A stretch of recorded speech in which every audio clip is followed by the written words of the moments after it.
बच्चों, आज आप लोगों को क्लास 10th का केमिस्ट्री का सेकंड चैप्टर अम्ल, क्षार एवं लवण के कुछ टॉपिक्स पर बात करते हैं। हमारा पहला टॉपिक है कुछ प्रमुख पदार्थ एवं उनमें पाए जाने वाले अम्ल। इससे संबंधित बोर्ड परीक्षा में प्रत्येक वर्ष कुछ न कुछ क्वेश्चन पूछे जाते हैं। जैसे हमारे पास पहला पदार्थ है सिरका। सिरका जो है इसमें एसिटिक अम्ल पाए जाते हैं। दूसरा नंबर है संतरा। संतरा में साइट्रिक अम्ल पाए जाते हैं। इमली में टार्ट्रिक अम्ल पाए जाते हैं। टमाटर में ऑक्जेलिक अम्ल पाए जाते हैं। खट्टा दूध या दही में लैक्टिक अम्ल पाए जाते हैं। नींबू में साइट्रिक अम्ल पाए जाते हैं।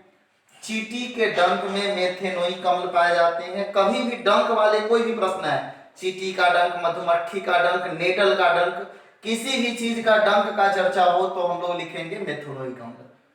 सेब में पाया जाता है मौलिक अम्ल। अमरूद में पाए जाते हैं ऑक्जेलिक अम्ल। मक्खन में पाए जाते हैं ब्यूटीरियक अम्ल। चाय में पाए जाते हैं टैनिक अम्ल। वसा में एस्टेरिक अम्ल पाए जाते हैं। प्याज में एस्कॉर्बिक अम्ल पाए जाते हैं। साथ ही साथ आंवला में एस्कॉर्बिक अम्ल पाए जाते हैं।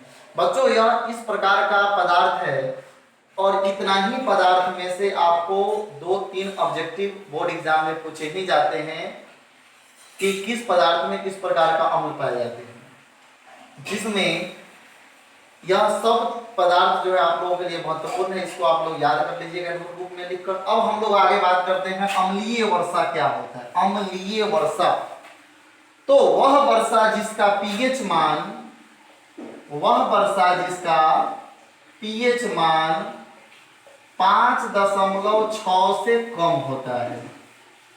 वह वर्षा जिसका पीएच मान 5.6 से कम होता है तो उसे हम अम्लीय वर्षा कहते हैं। एक बार और देखते हैं अम्लीय वर्षा। वह वर्षा जिसका पीएच मान 5.6 से कम होता है तो उसे हम अम्लीय वर्षा कहते हैं। अब हमारा अगला टॉपिक है हमारे दैनिक जीवन में पीएच के महत्व को लिखे। बहुत ही VVI क्वेश्चन है हमारे दैनिक जीवन में पीएच का महत्व। तो हमारे दैनिक जीवन में पीएच का बहुत बड़ा महत्व है। जैसे पशु,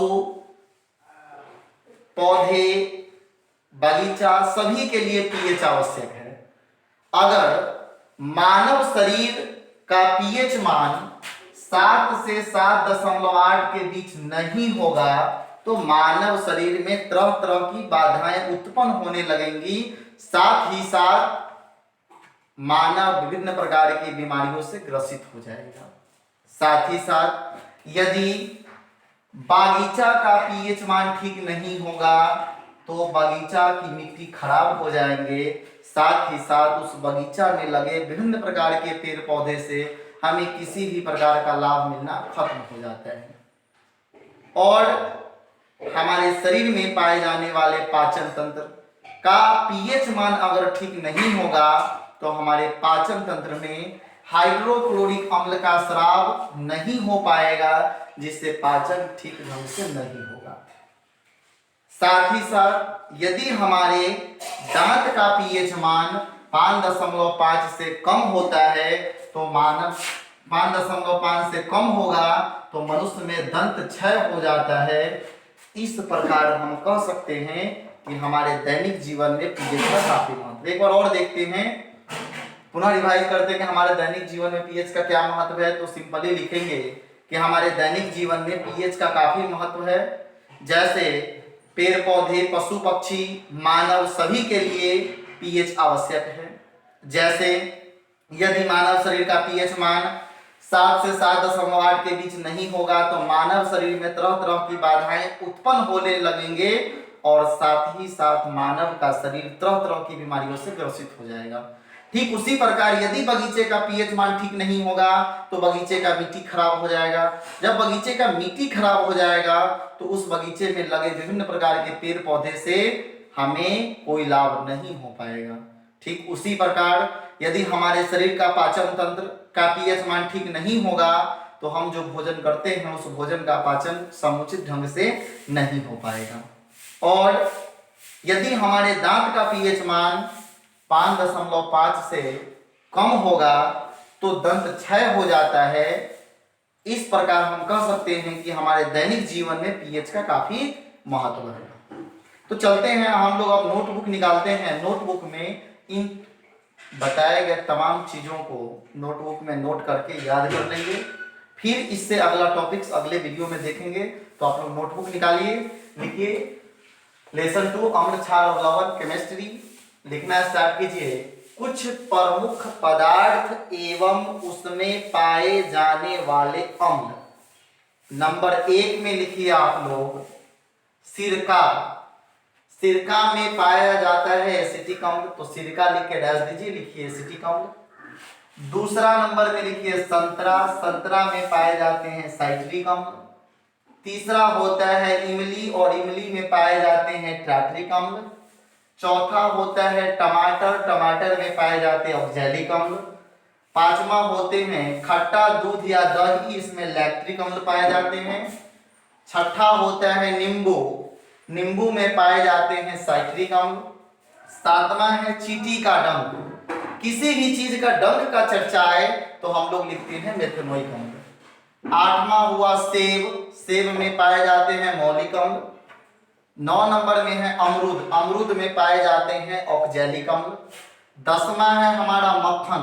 मक्खन में पाए जाते हैं ब्यूटेरिक अम्ल। और हमारा 11 नंबर है चाय। चाय में पाए जाते हैं टैनिक अम्ल। 12 नंबर में है वसा। वसा में पाए जाते हैं स्टीरिक अम्ल। और 13 नंबर है हमारा प्याज। प्याज में पाए जाते हैं स्कॉर्बिक अम्ल। और 14 नंबर में है आंवला, और आंवला में पाए जाते हैं स्कॉर्बिक अम्ल।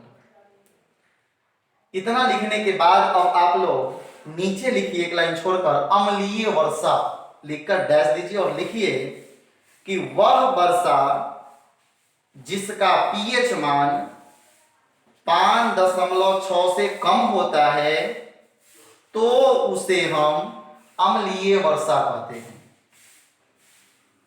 फिर अगला टॉपिक्स लिखिए हमारे दैनिक जीवन में पीएच के महत्व को लिखिए। वीवीआई क्वेश्चन है, इसका सॉल्यूशन लिखिए। हमारे दैनिक जीवन में पीएच का बहुत बड़ा महत्व है। जैसे पेड़ पौधे, पशु पक्षी एवं बागीचा के लिए पीएच अत्यंत आवश्यक है। साथ ही साथ मानव के लिए भी पीएच मान का होना अति आवश्यक है। अगर मानव शरीर का पीएच मान 7 से 7.8 के बीच नहीं होगा तो मानव शरीर में तरह तरह की बाधाएं उत्पन्न होने लगेंगे। साथ ही साथ मानव का शरीर विभिन्न प्रकार की बीमारियों से ग्रसित हो जाएगा। ठीक उसी प्रकार यदि बगीचे का पीएच मान ठीक नहीं होगा तो बगीचे का मिट्टी खराब हो जाएंगे और उस बगीचे में पाए जाने वाले विभिन्न प्रकार के पेड़ पौधे से हमें कोई लाभ नहीं मिल पाएगा। और यदि हमारे पाचन तंत्र का पीएच मान ठीक नहीं होगा तो पाचन तंत्र में हाइड्रोक्लोरिक अम्ल का स्राव नहीं हो पाएगा और हमारा भोजन का पाचन ठीक ढंग से नहीं होगा। और यदि हमारे दांत का पीएच मान 5.5 से कम होने पर दंत क्षय हो जाता है। इस प्रकार हम कह सकते हैं कि हमारे दैनिक जीवन में पीएच अत्यंत आवश्यक है। तो चलो बच्चों, आज के लिए इतना ही। फिर हम इसके अगले टॉपिक्स पर बात अगले वीडियो में करेंगे।